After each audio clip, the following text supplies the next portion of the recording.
So this question is telling us that y is the inverse cosine of x, and we're asked to differentiate that and find dy by dx.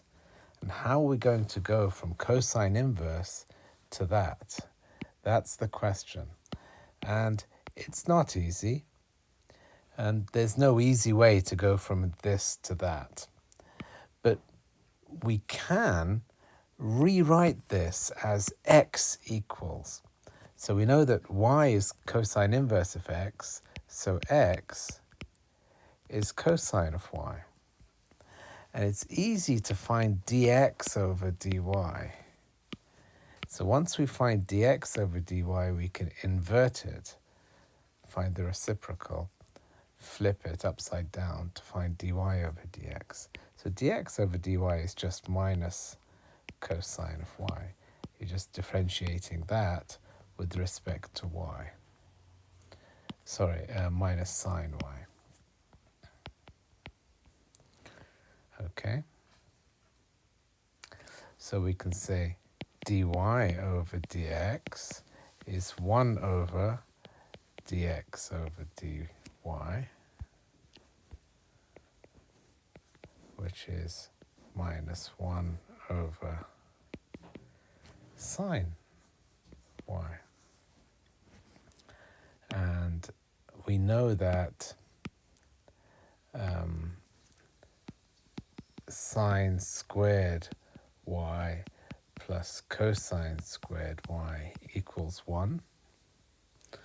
So sine squared y equals 1 minus cosine squared y. So this is an identity that we all know. We can rearrange to find sine squared of y, and therefore rearrange that to find sine y. It's a square root of 1 minus cosine squared y. So this becomes minus 1 over square root of 1 minus cosine squared y. And we know that cosine y is x. So that gives us our final answer of minus 1 over square root of 1 minus x squared.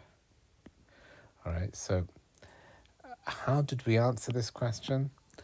We couldn't find dy by dx directly.